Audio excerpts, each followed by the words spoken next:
Okay, magandang hapon. 1:30 February 2. Hindi dapat talaga ako mag-video ngayon pero may napansin ako na gusto ko sanang i-share.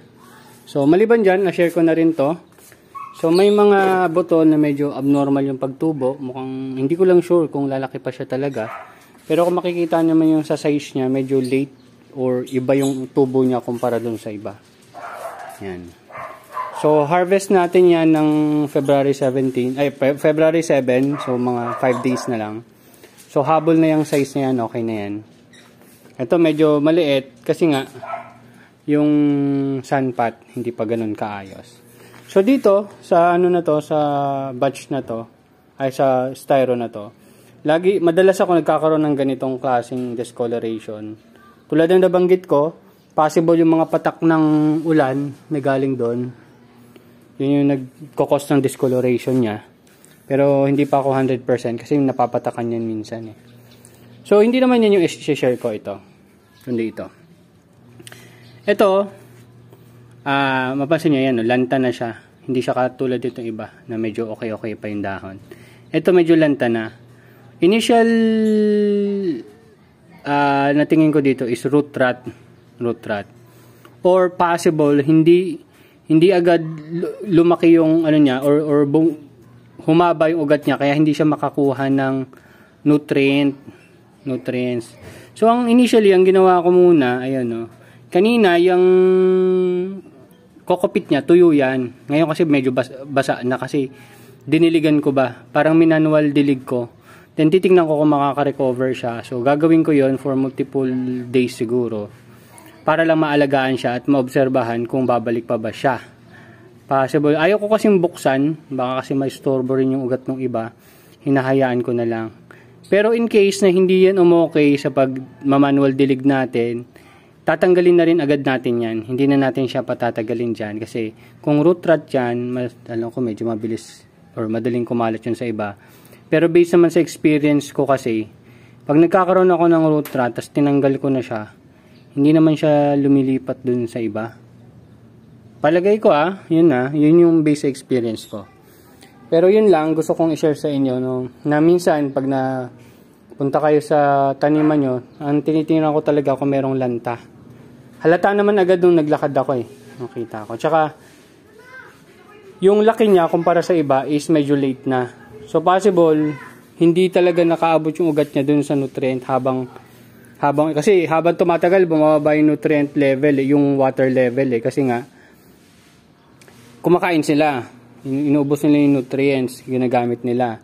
So kung merong may maliit ng pagkain, ayan katulad niyan, hindi na makakaabot yung ugat niya dun sa nutrient tapos madedelay na siya. So hanggang later on hindi niya na talaga kaya, matutuyuan na yung kokopit, which is yun yung unang sign na nakita ko, natuyo yung kokopit. Ibig sabihin hindi na iaangat ng ugat niya yung tubig para maging moist yung kokopit. Dapat kasi moist siya, yan ganyan no.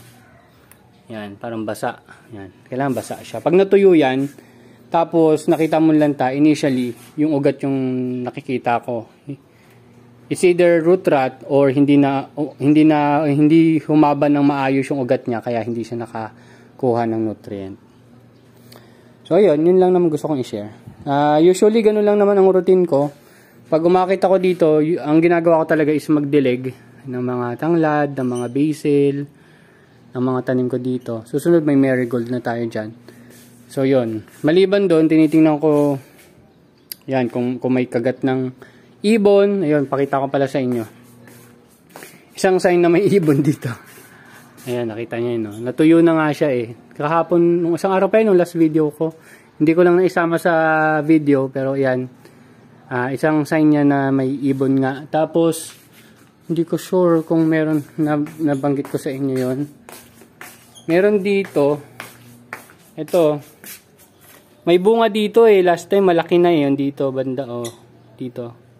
Dito sa ito. Natanggal na, medyo malaki ganyan na yun Tapos, nawala. Ibig sabihin, hindi ko alam kung saan nahulog Ibig sabihin niya, may kumagat din sign na may kumagat or kung ano man.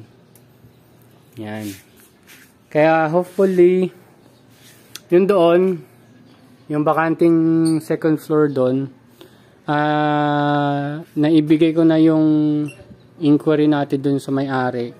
Pero may i-consult pa yata siya kung wala silang plano na ipa second floor siya soon. Baka ipa-rent sa atin. Pero wala pa akong price, wala pang binabanggit na price kung magkano. Kasi tinanong ko lang if kailangan i-rent, let me know kung magkano. Ayan. Kasi pag doon, mas makokontrol natin in terms yung setup ng greenhouse natin. At hindi naman talaga siya yung sobrang optimum na greenhouse. Yung mini greenhouse na idea natin, parang cube style siya, 3x3. 3x3 tapos yung pinaka-top niya 3.5 tapos 3, parang slanting yung design, slant ang design niya. Tapos 3x3 lang. Sa 3x3 kasi na yon, napipicture out ko na kaya kong maglagay ng 12. Hindi ko sure kung kaya ba 12.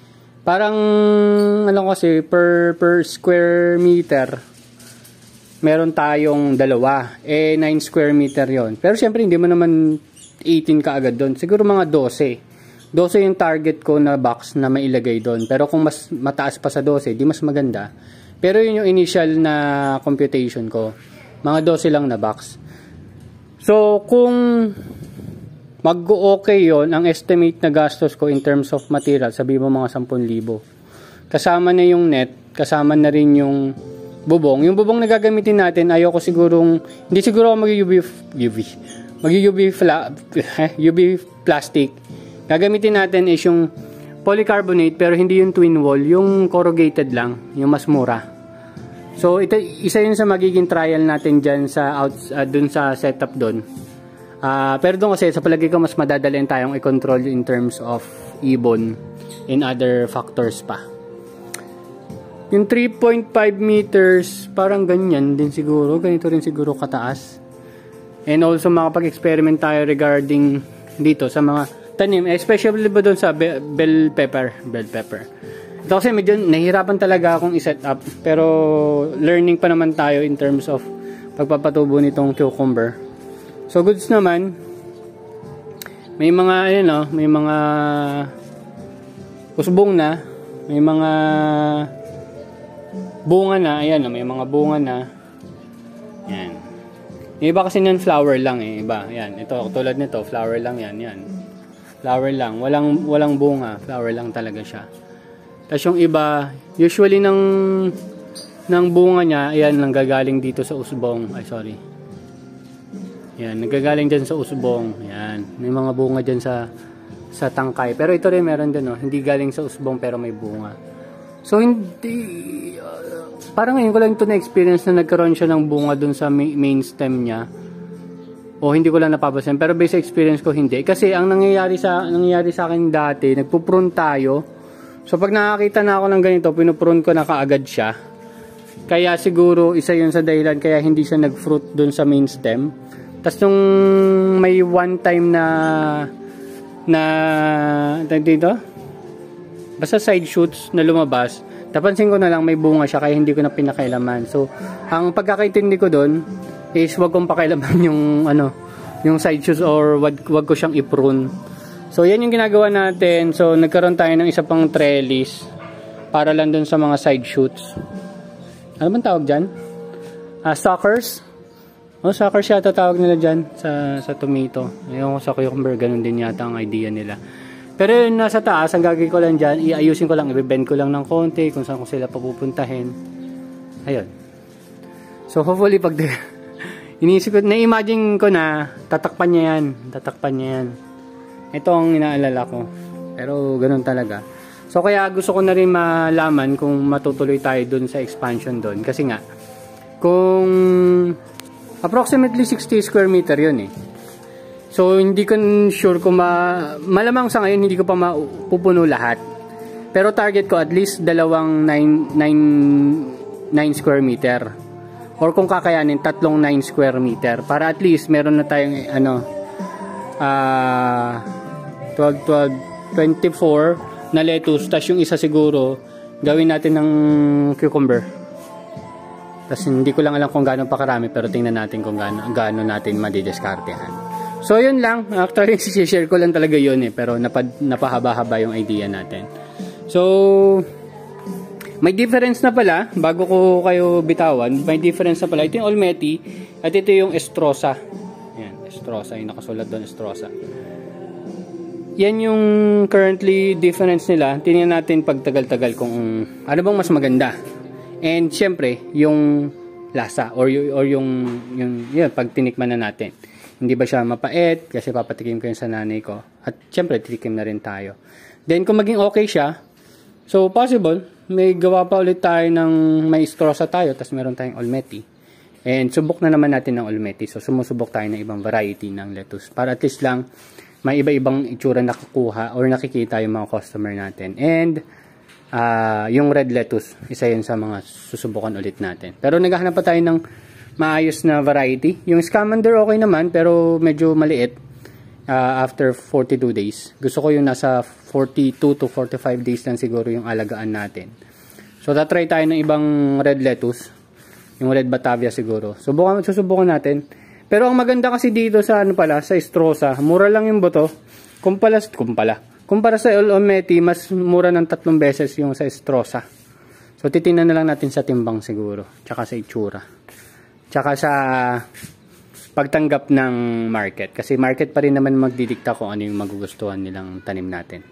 Okay, so yun lang. Thank you very much and see you next update. Bye-bye.